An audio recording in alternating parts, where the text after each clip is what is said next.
Hindi bababa sa 3 kataon nasawi matapos ang pananalasa ng shearline at Intertropical Convergence Zone o ITCC sa ilang bahagi ng bansa noong Disyembre.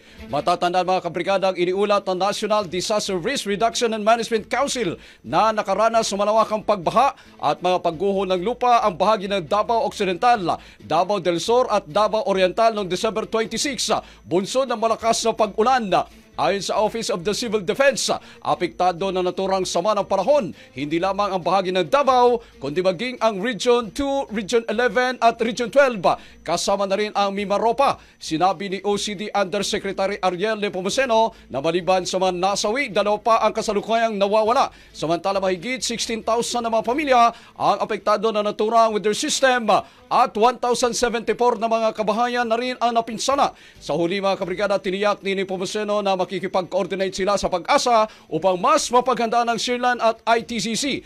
Pagdating kasi niya sa mga ito ay talagang kailangan pang paangatin ang level ng paghahanda dahil tila nagugulat pa ang mga komunidad sa sandaling tumama ang sama ng panahon sa kanilang lugar.